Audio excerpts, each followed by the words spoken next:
Hi hello అండి, welcome back to my channel పద్దు express. ఎలా ఉన్నారు? అందరూ బాగున్నారా? ఈరోజు ఒక మంచి హెల్దీ రెసిపీని మీకు చూపించబోతున్నాను. అదేంటి హెల్దీ అనుకుంటున్నారా? పుదీనా రైస్ అండి. మేము ఊరికి వెళ్ళామన్నమాట. మా ఊరు వెళ్ళాము. అక్కడ అందుకే గిన్నెలు అన్నీ మారిపోయినాయి చూడండి. ఆ ఊర్లో మేము చేసుకుంటున్నాము. అక్కడ చేసింది కూడా మేము వీడియో తీసి మీకు చూపించాలనే ఉద్దేశంతో మీకు చూపిస్తూ ఉన్నాను. ఇది మా ఊళ్ళో మా అత్త మాకు పుదీనా ఇచ్చిందనమాట. ఆ పుదీనాతో రైస్ చేసుకుందామా అని ప్లాన్ చేసి, సరే పుదీనాతో రైస్ చేసుకుందామని రెడీ అయిపోయాం. ఇప్పుడు దీన్ని ఎలా చేశాను ఏంటని మీకు డీటెయిల్గా చూపిస్తాను చూడండి. చాలా చాలా హెల్దీ రెసిపీ. అందరూ చాలా ఇష్టంగా తిన్నారనమాట. ఊళ్ళో చేసి పెడితే కూడా అందరూ చాలా ఇష్టంగా తిన్నారు. దీన్ని ఎలా చేశాను ఏంటనేది ఇప్పుడు మీతో షేర్ చేసుకోవడానికి వచ్చాను చూడండి. ముందుగా దీన్ని పుదీనా తీసుకొని బాగా క్లీన్ చేసుకొని దీన్ని ఒక గిన్నెలోకి తీసుకొని కొంచెం మగ్గనివ్వాలన్నమాట. చూడండి, బాగా క్లీన్ చేసి పెట్టుకుని పుదీనాని గిన్నెలో వేసుకొని కొంచెం బాగా మగ్గేలాగా, అది పుదీనా ఏమైంది ఊరికే మగ్గిపోతుంది. అసలు ఆకుకూరలే తొందరగా మగ్గిపోతాయి అనుకోండి, అందులో పుదీనా ఇంకా తొందరగా మగ్గిపోతుంది. దానిలో కొంచెం పచ్చిమిరపకాయలు కూడా వేసేసుకుంటే కారానికి కూడా సరిపోతుంది. అంటే మనం ఎర్ర కారం ఏమి వేయమన్నమాట, అందుకని పచ్చిమిరపకాయల కారమే. అది చూసుకొని మిరపకాయలు ఎంత కారం ఉన్నాయి దాన్ని బట్టి వేసుకోవాలి. చిన్నపిల్లలు తినేటప్పుడు మరీ ఎక్కువ కారం వేస్తే తినలేరు కదా, అందుకని కారం చూసుకొని వేసుకొని దీన్ని మగ్గబెట్టుకోవాలి. ఇది మగ్గిన తర్వాత చల్లారిన తర్వాత మిక్సీ జార్లో వేసుకొని పేస్ట్ రెడీ చేసుకోవాలి. దీన్ని పక్కన పెట్టేసుకుందాం. తర్వాత ఒక మందపాటి గిన్నె తీసుకొని దానిలో ఒక 2-3 టేబుల్ స్పూన్లు ఆయిల్ వేసుకోవాలి.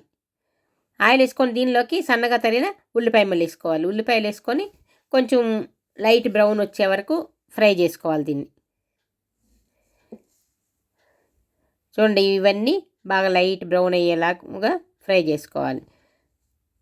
ఇది ఫ్రై అయ్యేటప్పుడు దీనిలోనే కొంచెం అల్లం వెల్లుల్లి పేస్ట్ వేసుకోవాలి. చూడండి, వేగుతూ ఉంది. దీనిలో కొంచెం అల్లం వెల్లుల్లి పేస్ట్ వేసేసుకుంటున్నాను. వేసుకొని కొంచెం పచ్చివాసన పోయే వరకు దీన్ని కూడా ఫ్రై చేసుకోవాలి. చూసారా ఇది నేను ఫ్రై అయ్యేలోపు చూడండి, మా చెల్లెలు వాళ్ళు మా వదిన అందరూ ఉన్నారు, పేస్ట్ రెడీ చేసి ఇచ్చారనమాట. దీన్ని వేసేసుకుంటున్నాను చూడండి. పేస్ట్ దీనిలో ఈ పుదీనా ఈ పేస్ట్ తగినట్లుగా రైస్ మనం ఎంత వేసుకోవాలో చూసుకొని వేసుకోవాలన్నమాట. ఎందుకంటే రైస్ ఎక్కువ వేసామంటే పుదీనా కొంచెం ఫ్లేవర్ తగ్గిపోయి లైట్గా అనిపిస్తుంది. లేదంటే పుదీనా మరి ఎక్కువ వేసుకుంటే పుదీనా ఫ్లేవర్ మరీ ఓవర్ అయిపోతుంది. అందుకని చెప్పి దీనికి తగ్గట్లుగా రైస్ మనం చూసుకొని వేసుకోవాలి. చూడండి, 2 కట్టల పుదీనా తీసుకున్నాం అనుకోండి, ఒక పావు కేజీ నుంచి 1/2 కేజీ లోపు బియ్యం పడతాయి అన్నమాట. అంటే పుదీనా కొంచెం ఘాట్ స్మెల్లే ఉంటుంది. దీనిలోకి ఇప్పుడు కొంచెం పసుపు కూడా వేసుకున్నాను. పసుపు కూడా వేసుకొని దీన్ని ఒకసారి కలుపుకొని దీంతోపాటు కొంచెం గరం మసాలా కూడా వేసేసుకుంటున్నాను చూడండి. గరం మసాలా కూడా వేసుకుంటే టేస్ట్ ఇంకా బాగుంటుంది. కారం మీకు సరిపోదు అనుకుంటే కావాలంటే కొంచెం కారం మామూలు రెడ్ కారం వేసుకోవచ్చు. కానీ పచ్చిమిరపకాయలు ఎక్కువ వేసాను కాబట్టి మాకైతే సరిపోయింది. మీకు కావాలంటే కొంచెం పచ్చిమిరపకాయలైనా ఎక్కువ వేసుకోవచ్చు. లేదా కొద్దిగా మీకు ఇక్కడ కాదు మాకు ఇంకా కారం కావాలంటే కొంచెం ఎర్ర కారం మామూలు కారం అయినా వేసుకోవచ్చు అనమాట. వేసుకొని ఇప్పుడు చూడండి, మొత్తం కొద్దిగా ఉడికిన తర్వాత దీనిలోకి రైస్ రైస్ చూసుకుంటూ వేసుకుంటున్నాం అనమాట. అంటే మనకి ఆ ఘాటు ఎంతవరకు సరిపోతుంది అనేది చూసుకొని వేసుకుంటున్నాము. చూడండి, ఆ పుదీనా ఘాటు మనకి నోటికి కొద్దిగా నోట్లో వేసుకొని చూస్తే తెలుస్తుంది. మరి చప్పగా అయిపోద్ది రైస్ ఎక్కువ వేసేస్తే, అందుకని చెప్పి చూసుకొని వేసుకోవాలి. చూడండి, లాస్ట్లో వేయించి పెట్టుకున్న జీడిపప్పు కూడా వేసేసుకుంటాము. ఇంకా అసలు టేస్ట్ అయితే అద్దరిపోద్దండి.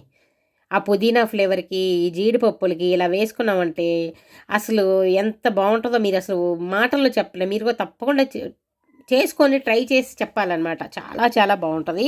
చూసారా, ఎంతో టేస్టీగా ఉండే పుదీనా రైస్ రెడీ అయిపోయింది. మీరు కూడా తప్పకుండా ట్రై చేయండి లేట్ చేయకుండా. వీడియో నచ్చితే లైక్ చేయండి, షేర్ చేయండి, సబ్స్క్రైబ్ చేసుకోండి. ఇంకో వీడియోతో మీ ముందుకు వస్తాను. బాయ్.